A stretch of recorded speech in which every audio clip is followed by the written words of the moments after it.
नमस्कार, HNN news देख रहे हैं आप और मैं हूं आपके साथ सीमा चौधरी। खबरों की ओर रुख करते हैं जहां आज से बदल जाएगा पीएमओ का कार्यालय, पीएमओ ऑफिस। तो बड़ी जानकारी आपको दे दे, प्रधानमंत्री के कार्यालय में बदलाव आने वाला है जहां सेवा तीर्थ कॉम्प्लेक्स में पीएमओ शिफ्ट हो जाएगा। 79 साल बाद साउथ ब्लॉक से बाहर जाएगा पीएमओ। बड़ी जानकारी, मकर संक्रांति पर परिसर शिफ्ट होने वाला है, तो नए परिसर में पीएमओ शिफ्ट होने वाला है।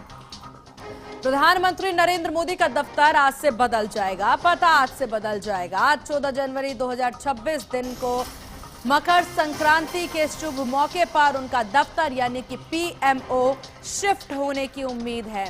अब पीएमओ साउथ ब्लॉक में नहीं बल्कि दारा शिकोह रोड पर बना सेवा तीर्थ कॉम्प्लेक्स होगा, जिसे सेंट्रल विस्टा रीडेवलपमेंट प्रोजेक्ट के तहत बनाया गया है। इस कॉम्प्लेक्स को प्रधानमंत्री कार्यालय, पीएमओ, कैबिनेट सचिवालय और राष्ट्रीय सुरक्षा परिषद सचिवालय यानी कि एनएससीएस के लिए डिजाइन किया गया है।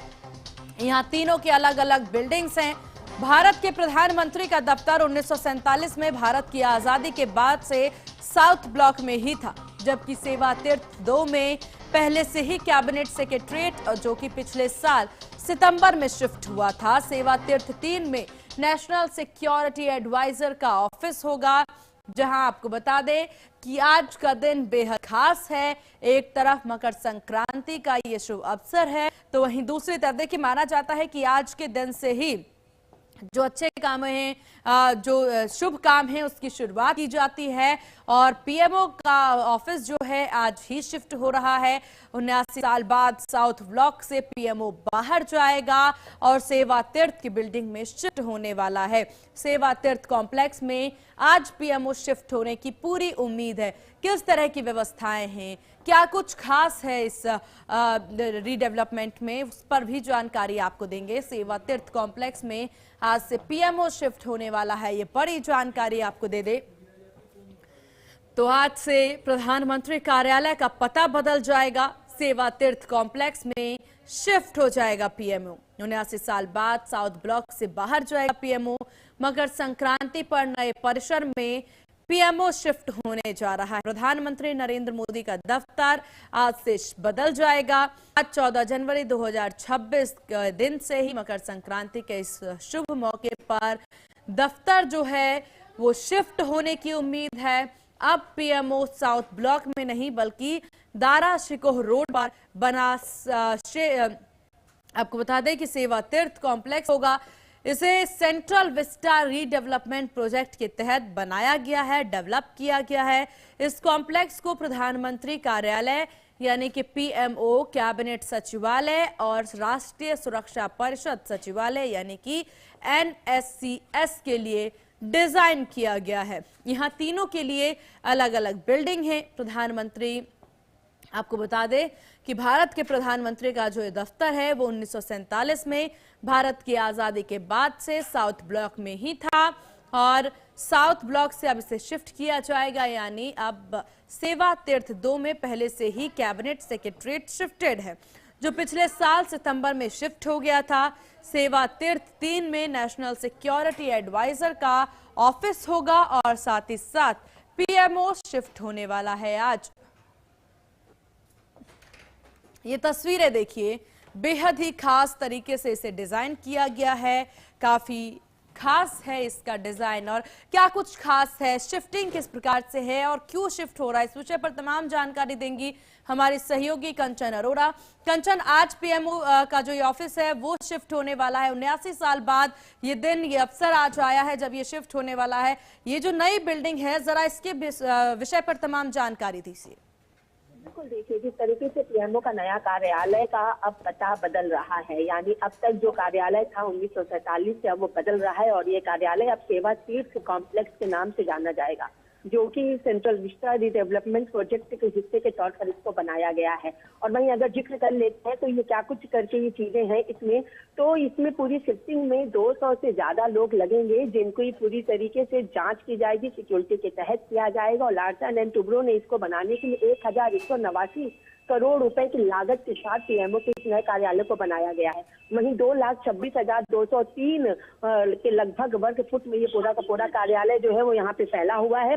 और अब तक ये जो है वो साउथ और नॉर्थ ब्लॉक को, जो जहाँ पे अभी तक प्रधानमंत्री का कार्यालय रहा है, उसको अभी पब्लिक म्यूजियम के तौर पर उसको बनाया जाएगा। युगे युगीन भारत संग्रहालय में अब इसको बदल दिया जाएगा। वहीं अगर जिक्र कर लेते हैं कि क्यों ये किया गया है, तो इसके पहले भी अगर बात कर ली जाए तो गृह मंत्रालय को वहाँ पे शिफ्ट किया गया था, वित्त मंत्रालय को वहाँ पे शिफ्ट किया गया था, अब पीएमओ कार्यालय को वहाँ पे शिफ्ट किया जा रहा है। आने वाले दिनों में डिफेंस जो है और विदेश मंत्रालय वो भी वहाँ पे शिफ्ट किए जाएंगे, जिससे जो ये नॉर्थ और साउथ ब्लॉक में जहाँ पे पीएमओ के कार्यालय थे उसको एक म्यूजियम के तौर पर बनाया जाए। डिजाइन बेहद खास यहाँ पे बनाई गई है, एक एक चीजों को बारीकी के साथ यहाँ पर किया गया है, क्योंकि पीएमओ कार्यालय में जो है वो तमाम ऐसे बड़े काम जो है वो होते हैं। साथ ही अगर जिक्र कर लिया जाए तो आने वाले दिनों में पीएमओ कार्यालय के पास ही प्रधानमंत्री का नया आवास भी वहीं पर बनाया जाएगा।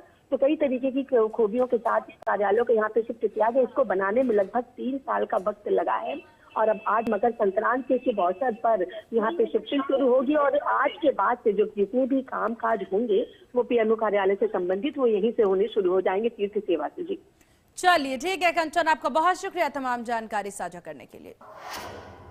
खबरों में आगे बढ़ते हैं। राजस्थान दौरे पर जाएंगी राष्ट्रपति द्रौपदी मुर्मू, ये बड़ी जानकारी आपको दे दे। 16 जनवरी को राष्ट्रपति का जयपुर दौरा रहना है। रामभद्राचार्य के जन्मदिन पर नीदड़ पहुंचेंगी राष्ट्रपति, रामकथा में शामिल हो सकती हैं राष्ट्रपति द्रौपदी मुर्मू, तो ये बड़ी जानकारी आपको दे दे। राष्ट्रपति द्रौपदी मुर्मू 16 जनवरी को जयपुर दौरे पर जा रही हैं।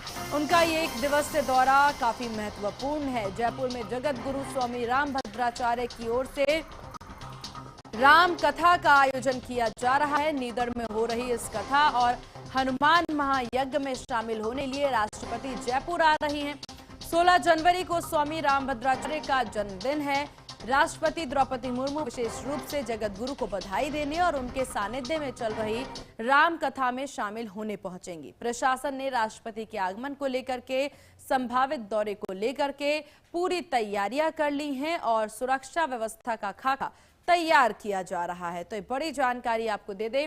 रामभद्राचार्य के जन्मदिन पर नीदड़ पहुंचेंगी राष्ट्रपति द्रौपदी मुर्मू, जहां आपकी तस्वीरें भी हमें देखने को मिलेंगी। काफी खास और बेहद महत्वपूर्ण ये दौरा जो है वो राष्ट्रपति का माना जा रहा है।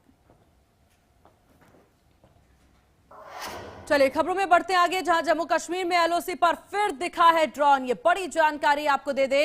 राजौरी सेक्टर में 2 बार दिखे हैं पाकिस्तानी ड्रोन। सेना ने फायरिंग की तो पीओके की ओर भागे। 3 दिन में दूसरी बार ये संदिग्ध ड्रोन दिखे हैं।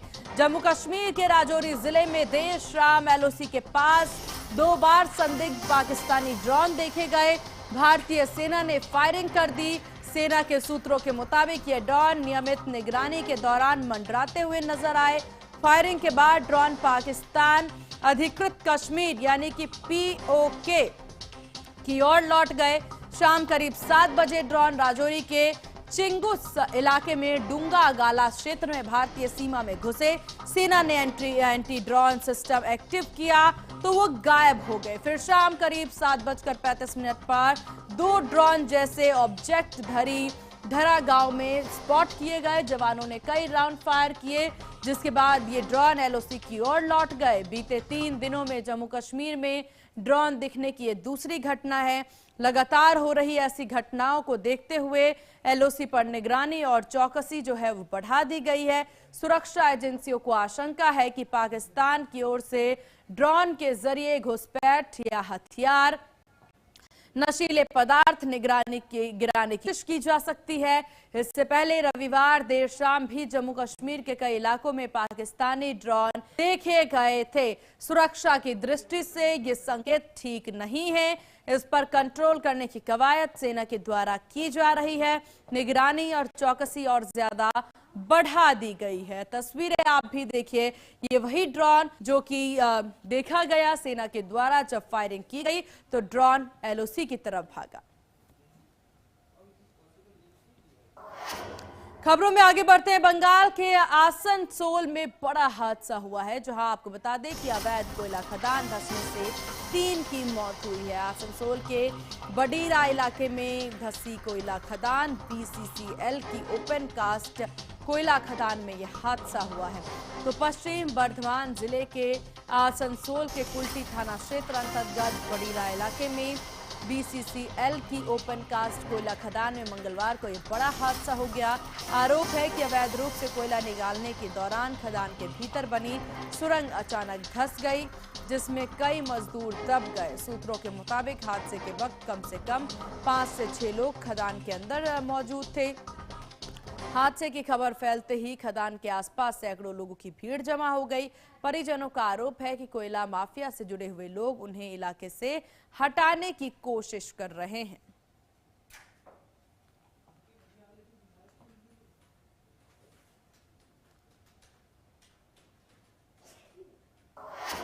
और चलिए यहां रुकते हैं एक बहुत छोटे से ब्रेक के लिए। ब्रेक के बाद जल्द होंगे हाजिर।